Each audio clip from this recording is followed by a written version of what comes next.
on the chat for this Zoom meeting, and it will propagate to the meeting notes, hopefully. And that information is more than welcome. If you guys want to stick around, coming up is our programming challenge, which is delineated on the meetup event agenda. You're welcome to quickly formulate your version of this. It shouldn't take more than a couple of minutes with your excellent tool set. With that, I'll get on the next speaker. Thank you so much, gentlemen, and it was really quite a pleasure for us. We'll press our applause buttons, and I see Bill is clapping, and I share that sentiment. So thank you so much. Klaus, introduce yourself and get on with the show. Hello. Oops, I'm not on the screen. Anyway, I start talking. Well, yes, I've been living in the Bay Area in the early 1980s, and I was also involved in the 82 Force Standard. And then I moved back into Germany to find myself that I had a type of know-how in how to build embedded systems that nobody in Germany, or almost nobody in Germany, knew about. So nobody was interested to hire me. So this way I became self-employed, and until my retirement, I was actively building scientific instruments, basically. Along the way, in the 1980s, 1990s, I have built two ASICs with a Force architecture. The first one was basically Chuck's Novix adapted to the Motorola conventions and bus. And the second one already was a very own creation. It was a very specialized processor that could process bits in order to understand various, now how do you call them, protocols that are used in industry for communication. And there was a plethora of different protocols. And so the idea was to have this little processor that was optimized to do bit recognition and assemble it to higher order units, namely bytes, in a programmable fashion so it could be adapted to any protocol. So then came the time when the RTX 2000 was discontinued. At the time, I was using this as a powerhouse in my scientific instruments, and I had to find a different processor. I picked a Texas Instrument DSP at the time, which was quite new, just to find myself in finding bugs in it, and one of the bugs was at the time not even known to TI itself. So that made me kind of furious, and especially it made embedded systems programming unpredictable as far as how much time it would take.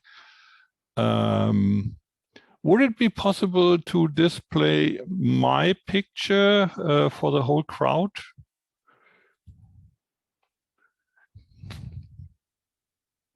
Strange.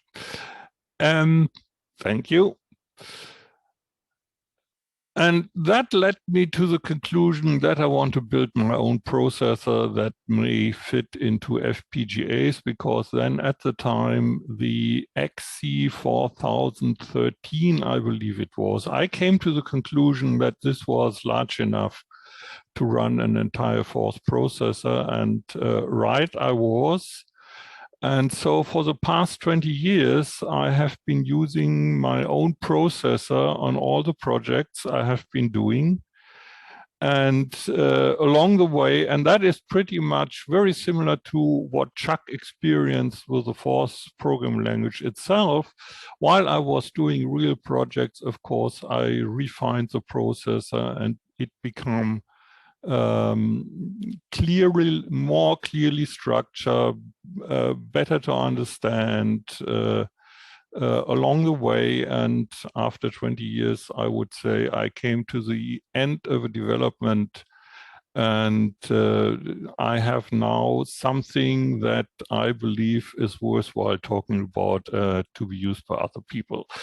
So I start the screen sharing now with my presentation.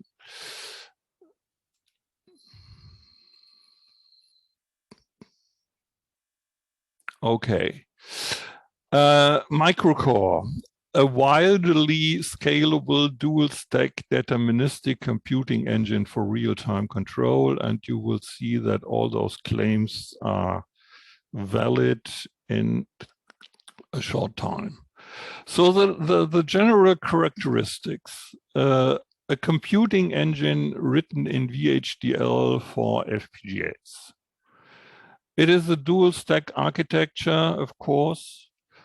But what is unusually, it is a strict Harvard architecture with 8-bit program instructions and an independent data memory. The word width of the data memory and the stacks is absolutely freely configurable. So the practical limit would be 12-bit, because at least you want to address 4096 instructions. But for larger word widths, it's limited by the size of the FPGA. Then what I believe makes it a truly force processor, and the first one I believe, is that it's postfix instruction set architecture, which means that literals, operands and addresses precede rather than follow the instructions that consume them. That is an inheritance from the transputer, as far as I know. The processor itself has a single cycle execution and no pipelining, so all you need is one clock transition and you go to the next state, and you're finished executing an instruction. Then external events. Interrupts we all know, but then microCore also has a pause, and I will come to that later. It also has multiple data and return stack areas for efficient multitasking, deterministic program execution. It has a full hardware-software co-design environment. Why I call it a co-design environment will become clear. And it also has what I would say a malleable instruction set, because it is very easy to add new instructions, pretty much in line with the anarchistic nature of the force programming language itself. This is generally the architecture. So we have the Harvard, the program execution part, which is this part here, consisting of a PC, a program memory with and that is specific to FPGAs. The address register is built deeply into the internal RAM fabric, and then is followed by an instruction decoder. And then we have a data stack with TOS and NOS, nothing very spectacular, with an ALU.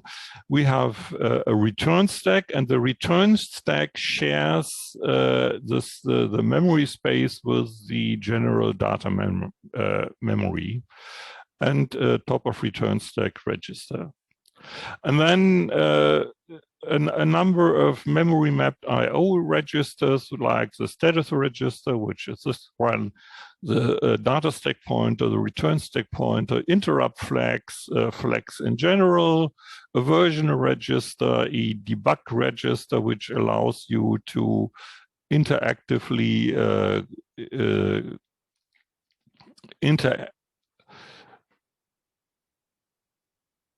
interactively use the processor, a timer, a control register, and whatever other registers the application calls for.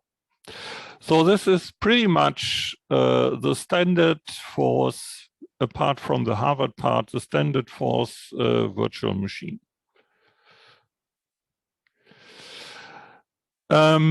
Stack versus registers. I mean, we know how to use stacks, but why are stacks really better than registers, or are they really better? And I believe they are. Parameter parsing, both architectures suffer from misplaced arguments that need to be reordered. Interrupt processor, in a stack processor, no registers need to be saved. Code optimization, register allocation is well known. Stack allocation is an esoteric topic, but I think we have now the third or fourth generation of how to do that. And it's pretty good already, and I would say of production quality. And of course, this only applies to other programming languages like C, because in force, the programmer herself or himself does the stack allocation. And the instruction set impact of stack versus registers. The stack, there is no need to have a register address field in the instruction. And that frees us a lot of space, because on stacks, it is clear what you are talking about. You are talking about the top of stack, whereas in register architectures, you always need to address the register. So looking at the technical merits, the stack architecture has several advantages. And the major disadvantage is it is unfamiliar. So people have to learn something new, and that is a clear acceptance stop. Harvard architecture. So microCore instructions in program memory are 8 bits wide. Data memory is an independent memory area that has a configurable data width. How this works, I will come to in a minute. And microCore has no bytes at present. Each data memory cell is data width wide. And in retrospect, I would say this was a wrong decision as far as acceptability is concerned, and other programming languages but force. The Postfix instruction set. So this is the enabling technology for the configurable data width. So when I made this decision for the postfix instruction set, I don't even quite remember why I did this. Oh yes, I did this because this processor, I had done the bit processor before, and that has a classical architecture with you have an instruction and then you may have a post word that tells you the target of a branch, for instance. And that creates a lot of problems in interrupt processing, because all of a sudden you have sequences of instruction fetches that are not allowed to be interrupted. And it's not nice. And so this is why I learned from the transputer to use this postfix way of passing numbers to instructions. And that has the nice feature that all the interrupt problems go away, and you can actually interrupt microCore between any two instructions. And also, the numbers that you work with in an instruction is absolutely independent from the word widths of the data stacks and the memory. And why? It is very simple, because there are two types of instruction sorts, so to speak. There are the literals, which have the most significant bit set, and the remaining 7 bits are a literal or a piece of a literal. And if the most significant bit is not set, then it is an executable instruction. So with one literal instruction,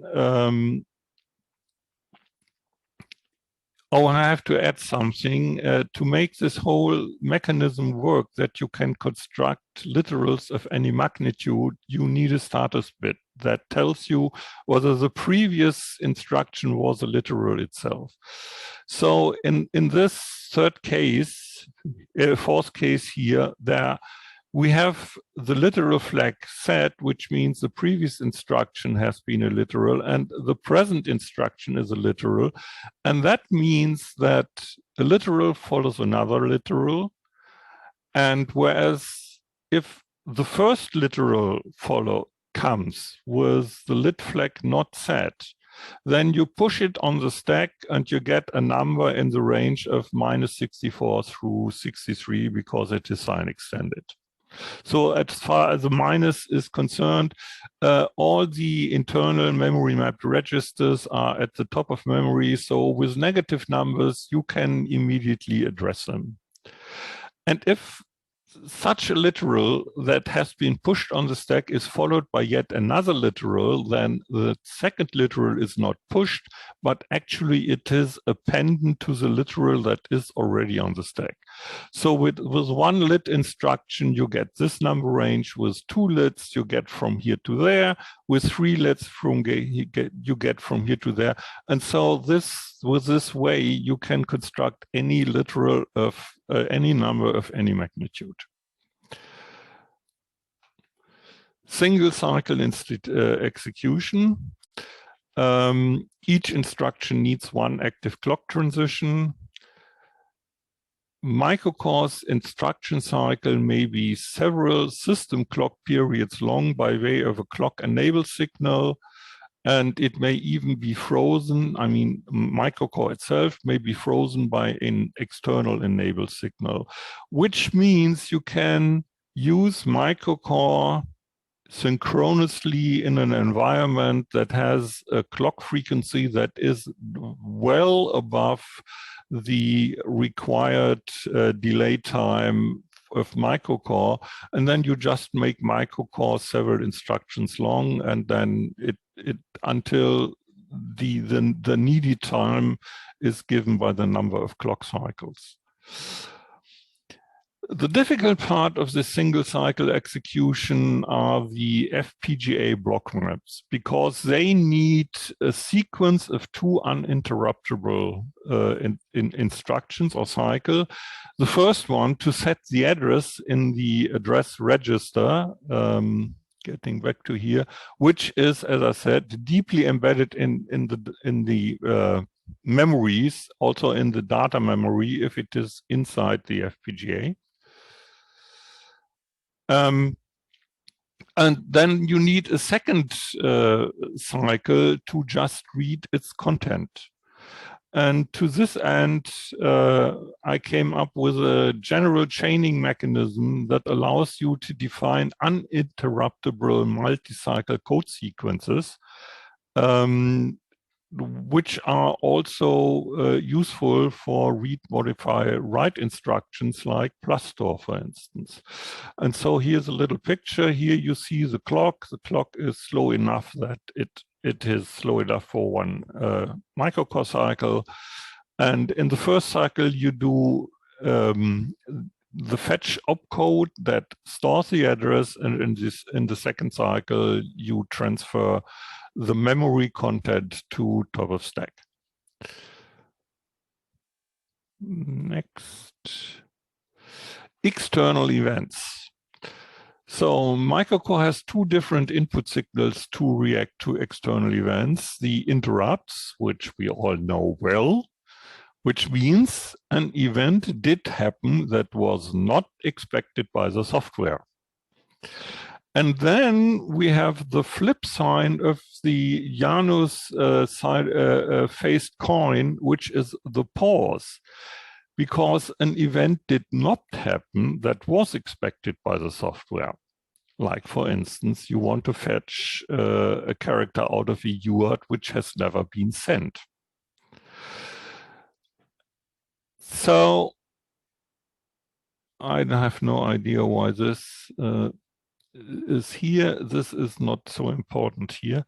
The ramifications of this pause mechanism, which I also inherited from the transputer, have not been clear to me at first. I mean, I had this new mechanism and I didn't know what to do with it.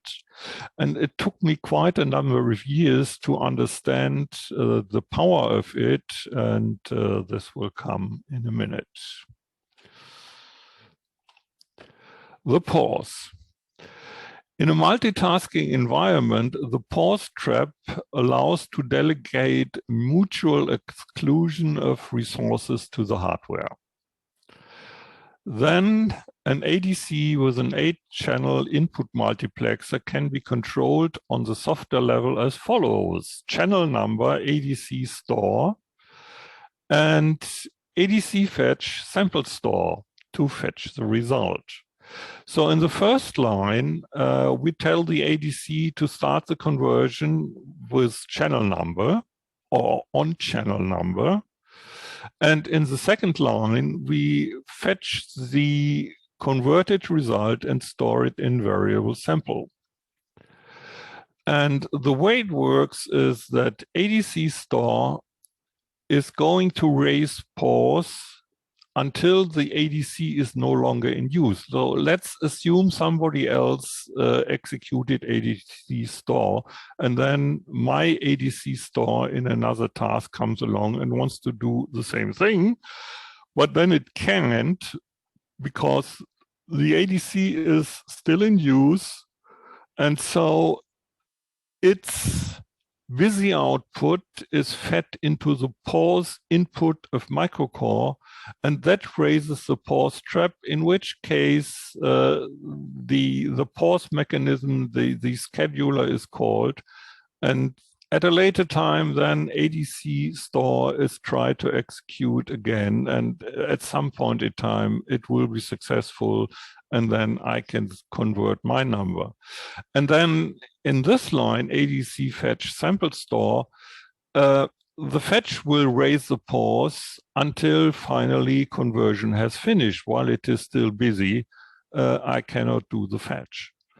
And so this whole very, very error-prone thing to guard competing tasks from using resources has been delegated into the hardware, and you don't have to worry about it anymore. It becomes extremely simple.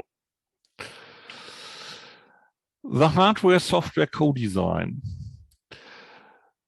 For we have microCore as VHDL code on a target system. And then we have microforce as the cross-compiler and debugging on a host PC. It loads on top of the microCore GeForce 62 Docker image, by the way.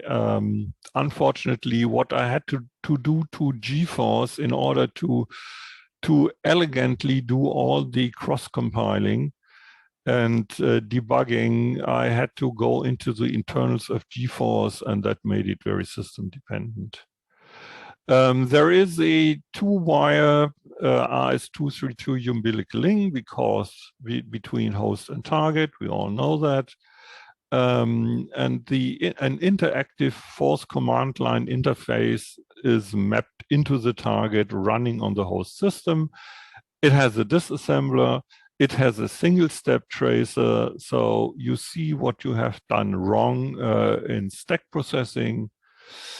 And it is a co-design environment because both microCore itself and the microforce cross-compiler are both on the same architecture package.vhd file.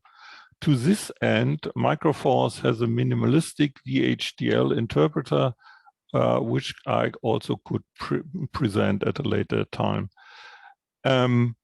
Which means that whenever you make changes to microCore, your cross-compiler called microforce will remain in step. The design flow. So here we have this architecture file, which defines both the microCore application interface written in VHDL and the force cross-compiler. And then you have two ways. The cross-compiler may either produce VHDL code that looks like the program memory to a VHDL simulator. So in this loop, I can work on my application on the simulator, but then I can also produce actual binary code that is handed over to the debugger, loaded into the FPGA, which has been produced here. And there I can test it in reality. A potential C compiler would work such that the C compiler itself produces force code, which gets then cross-compiled by the force compiler, which does quite a number of optimizations. The malleable instruction set. Altogether, we have 8 bits, half of which are used for literals, the other half, 128, are used for instructions. And in the core word set, there are 47 instructions, and then another 24 extended, let's call it luxury instructions, and then also 5 instructions that have been optimized towards floating point operation. Floating point on a variable word width processor is quite a challenge, and I found that I can meaningful things with 24-bit precision and a 6-bit exponent already. And this together means that we have about 42 unused opcodes that can be used for application-specific instructions. And adding in new instructions is a 3-step procedure. First, you define a binary code for the new opcode in architecture package. Second, you add a when clause to the instruction decoder's case statement for the semantics of new op in microcontrol.vhd. For instance, the code for a swap looks like when op swap, then do copy the top of stack into the next of stack and copy the next of stack into the top of stack. And that's it. And then the third step is you define a name for a new op in opcodes.fs in order to make it known to microforce. And that's all that is needed to add a new instruction. Instantiations. microCore has been ported to Xilinx, XC2S family, Lattice, XP2, Altera, EP2, and Actel MicroSemi A3PE FPGAs. And here are some numbers of implementations on the LFXP2-8. If I only have the core instruction set with a 16-bit word width, the whole thing runs at a clock frequency of 33 megahertz. It consumes 988 slices of the XP2 fabric. It has a internal data memory of 6K and an internal program memory of 8K. And actually, it works as a standalone microcontroller. With the extended word set, well, this goes up a little. Why 27 bits? I mean, the next natural size would be 32. 27 because at some point I recognized that the RAM blocks on FPGAs tend to be 9 bits wide and not only 8. So at no extra cost, I could instead of using 24-bit architecture, which is sufficient for most applications, I can as well use a 27-bit architecture because the memory is just there.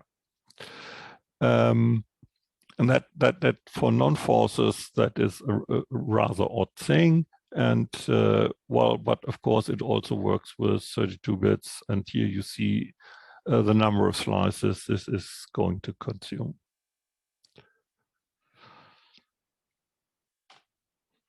Links. microCore is available on Git, and the documentation is there. Additional topics which I can speak on in coming months. The microCore bus, or how the architecture is constructed inside the VHDL code, how the scalable word width actually works, the pause mechanism and mutex in hardware, and what this means in terms of VHDL code needed. The VHDL simple, I mean, it's really simple, but it does a job to interpret the architecture file. And then how I solved the floating point package problem. Actually, the code I need on microCore to get the floating point package, including logarithm and exponential function, is only 500 instructions. And why this is possible, I'm not going to tell you now, but maybe at a later time. So that's it.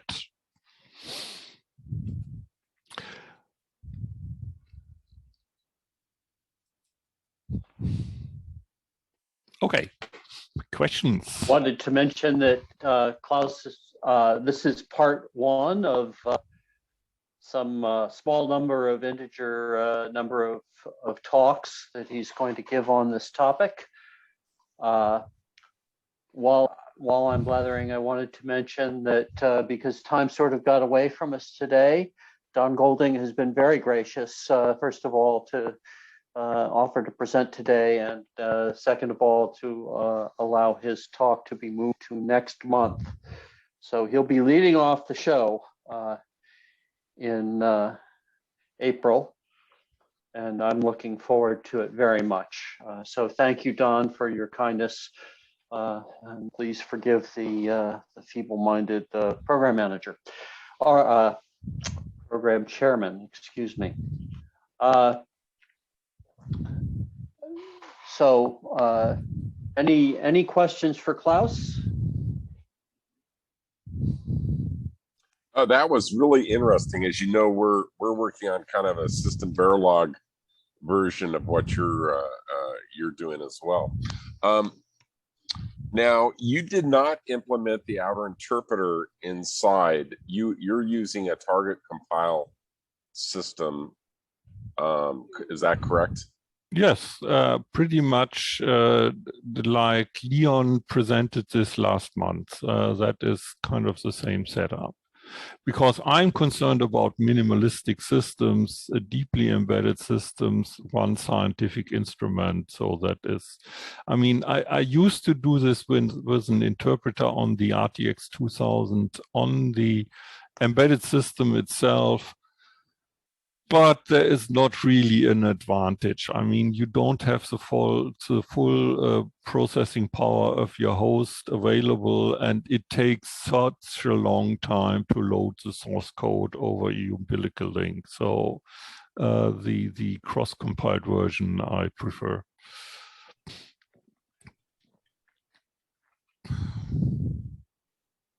Bill, you raised your hand. Yes. If the fourth interest group had an Academy Award for presentation, I would like to award it to Klaus for his presentation today. This was the clearest, most comprehensive, best presentation I have seen in my recorded memory. Thank you, Klaus. Thank you.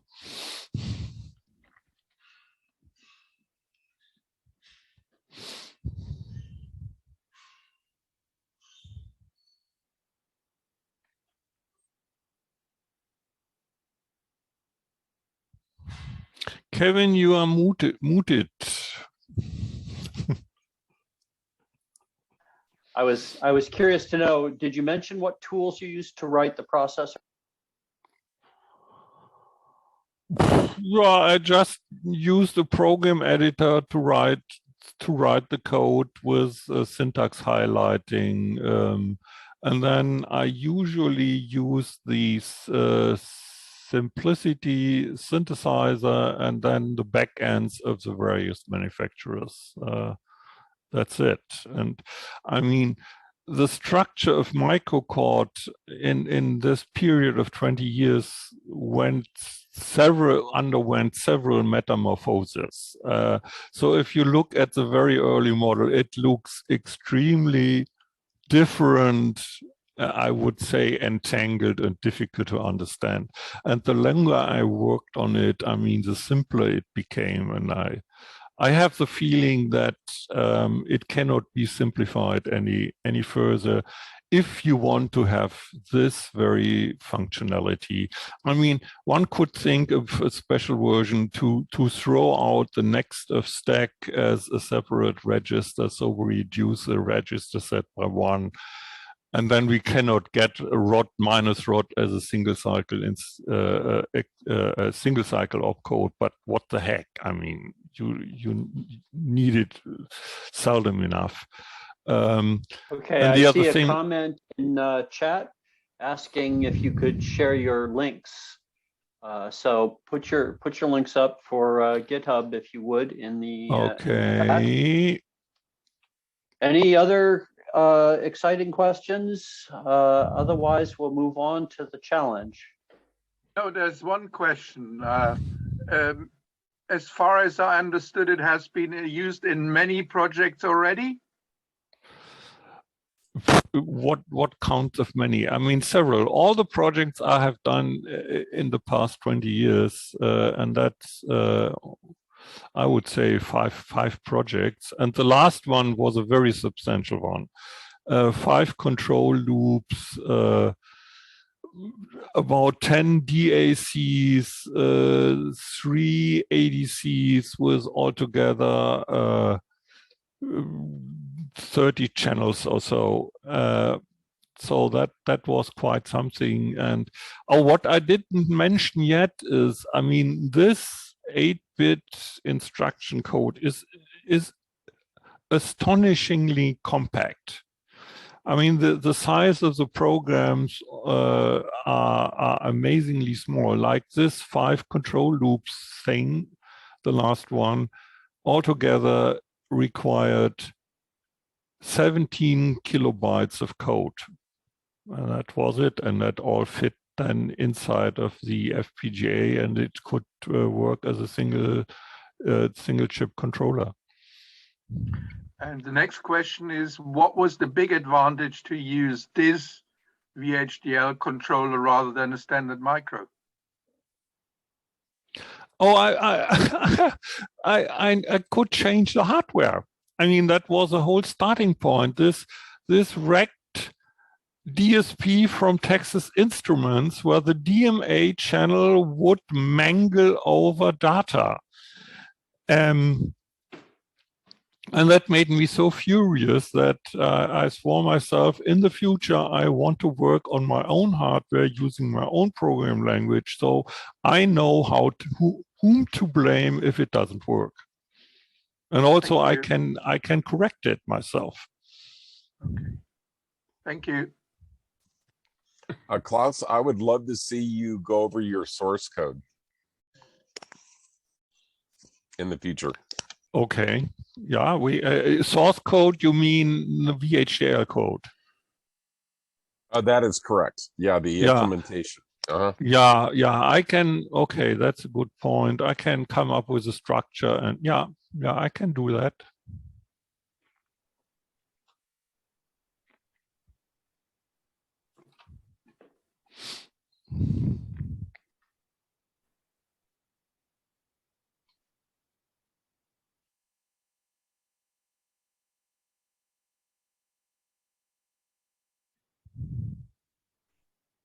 Kevin, you are muted again.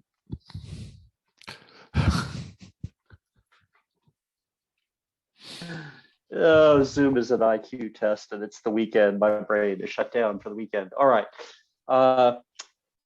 Input to Klaus's future